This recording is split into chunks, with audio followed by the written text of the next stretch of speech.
నాద చికిత్స పూజ గురించి చెప్పుకున్నాం. పూజ మంత్రంతో కూడిపడి ఉంది. మంత్రం అంటే వేదం, వేదానికి మూల రూపం నాదం. ఆ నాదాన్ని గురించి కూడా కొంచెం తెలుసుకుందాం. సృష్టిలోని విషయాలను మనం 6 ఇంద్రియాలతో గ్రహిస్తున్నాం. గ్రహించిన ఇన్ని విషయాలను ఇతరులకు తెలియచేయాలంటే మాత్రం ఒకే మార్గం ఉంది, అదే శబ్దం. దీనికే మరో పేరు నాదం. దీన్ని సరిగా ఉపయోగించటం చేతనైతే ఇది ఒక్కటే శ్రోతల కన్నులకు రూపంగా, ముక్కులకు వాసనగా, ఇలా 6 రకాలుగాను పరాక్రమం చూపించగలదన్నమాట. మరి దీనికి ఈ శక్తి ఎలా వచ్చింది? సూక్ష్మంగా చెప్పాలంటే నాదం స్పందనలోంచి ఉద్భవిస్తోంది. ఒక ట్యూనింగ్ ఫోర్క్ను స్పందింపజేస్తే ఒక నాదం పుడుతోంది కదా. ఇదే ప్రక్రియను వెనుకకు తిప్పితే నాదంలోంచి స్పందనను పుట్టించవచ్చు. మానవ శరీరంలో ససూక్ష్మాలైన నాడులు 72,000 ఉన్నాయి. వాటికి 7 ప్రధాన నాడీ కేంద్రాలు ఉన్నాయి. వీటినే చక్రాలు అంటారు. ఈ నాడులు, నాడీ కేంద్రాలు కూడా నిరంతరం నియమిత వేగాలతో స్పందిస్తూ ఉంటాయి. ఈ స్పందనలు శరీరాన్ని, మనస్సును ఆరోగ్య స్థితిలో నిలబెడుతూ ఉంటాయి. ఈ స్పందనల క్రమం తప్పినప్పుడు అనారోగ్యం ఏర్పడుతూ ఉంటుంది.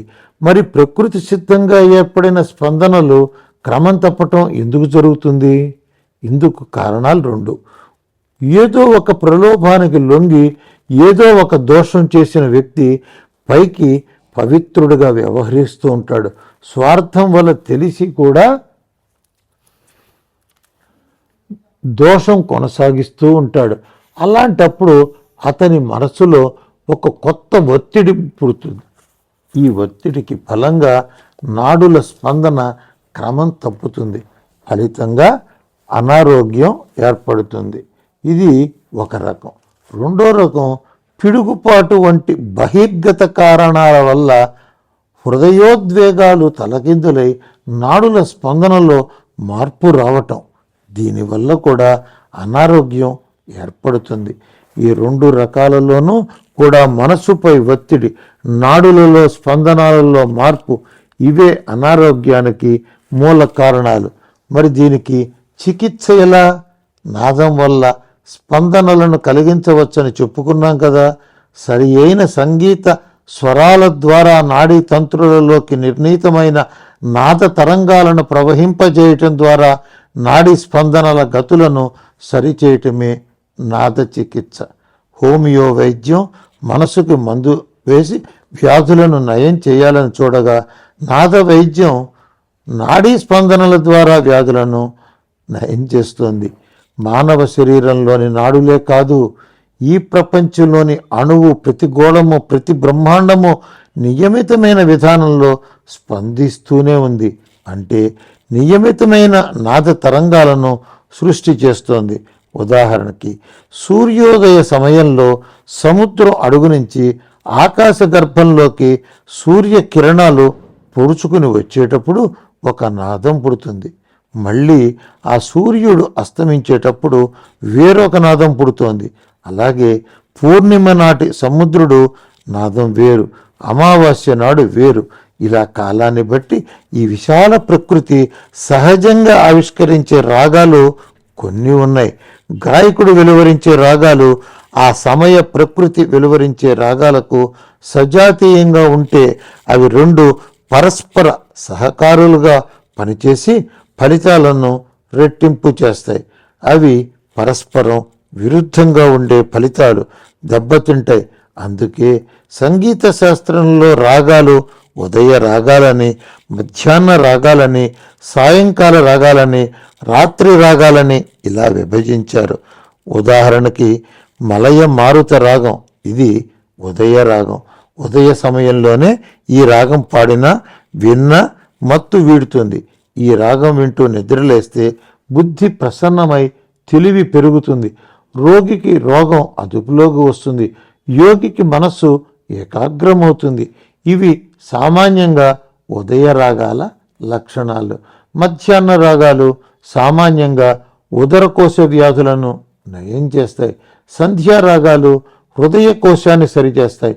రాత్రి రాగాలు ఆయుష్ను వృద్ధి చేస్తాయి. సౌమ్య రాగాలు ఏవైనా సరే నాద చికిత్సకు పనికి వస్తాయి. వాటి సంయోజనం ఒక కళ. ఈ విషయంలో ఇంకా ఎన్నో పరిశోధనలు జరుగుతున్నాయి.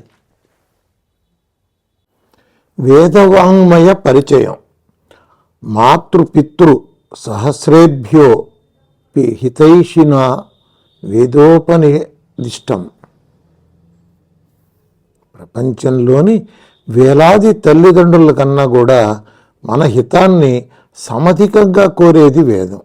ఆ వేదం చేసిన ఉపదేశమే హితం అని ఆదిశంకరాచార్యుల వారు అన్నారు. వేదం అంటే విచారణే, అంటే విచారణ చేయుట. సత్తాయాం అంటే ఉండుట. జ్ఞానే తెలుసుకొనుట. లాభే పొందుట అని అనేక అర్థాలున్నాయి. ఇష్టప్రాప్తి అనిష్ట పరిహారయో అలౌకికం ఉపాయం యో గ్రంథ వేదయతి స వేద అని సాయణాచార్యుల వారి నిర్వచనం. హితాన్ని పొందటానికి అహితాన్ని తొలగించుకోవటానికి లోకాతీతమైన ఉపాయాలను తెలిపే గ్రంథమే వేదము అని సాయణాచార్యుల వారు అన్నారు. శృతి అనుశ్రావము, ఆమ్నాయము, సమామ్రాయము, స్వాధ్యాయము, ఆగమము, నిగమము, ఛందస్సు, త్రయి, బ్రాహ్మి ఇత్యాదులు వేదానికి పర్యాయ పదాలు. వేదాన్ని ఎవ్వరూ వ్రాయలేదని పరమేశ్వరుడే శబ్దరూపంగా వినిపిస్తే మహర్షులు యోగంలో ఆ శబ్దాన్ని విని దానినే వేదంగా తమ శిష్యులకు బోధించారని సంప్రదాయం చెబుతోంది. ఇది ఇప్పటికీ మౌఖికంగా గురు శిష్య పరంపరలో బోధింపబడుతోంది. వేదవ్యాస భగవానుడు వేదాన్ని 4గా విభజించాడు. 1 ఋగ్వేదం, 2 యజుర్వేదం, 3 సామవేదం, 4 అథర్వవేదం లేక అథర్వణ వేదం. ఈ 4 వేదాలకు కలిపి మొత్తం 1131 శాఖలు ఉన్నాయి. కానీ ఇప్పుడు కేవలం 13 శాఖలు మాత్రమే వాడుకలో ఉన్నాయి. వీటిలో కూడా 7 శాఖలకు మాత్రమే వేదపాఠం చెప్పబడుతోంది. మిగతా 6 శాఖలు లిపి మాత్రంగానే మిగిలి ఉన్నాయి. అనగా మొత్తం వేదవాంగ్మయంలో 1% మాత్రమే ఇప్పుడు మనకు తెలుసునన్నమాట. ప్రతి వేదంలోనూ సంహిత, బ్రాహ్మణము, ఆరణ్యకము, ఉపనిషత్తులు అనే విభాగాలు ఉంటాయి.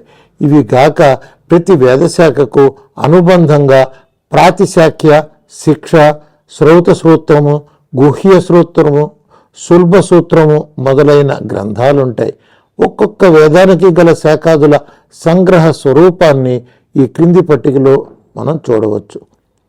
వేదాంగాలు: ఛందస్సు, జ్యోతిశాస్త్రము, నిరుక్తము, కల్పము, శిక్ష, వ్యాకరణము. సూత్రాలు: శ్రౌత, గృహ్య, ధర్మ, సుల్భ సూత్రాలని 4 రకాలు. ఇవి కాక షడ్దర్శనాలు, ఇతిహాసాలు, 18 పురాణాలు, స్మృతులు, వేదాన్ని ఆధారం చేసుకుని భరద్వాజాదులు వచించిన విమానాది శాస్త్రాలు కూడా వైదిక వాంగ్మయం కిందకే చేరతాయి. క్లుప్తంగా వేదవాంగ్మయం ఇలా ఉంటుందని చెప్పుకోవచ్చు.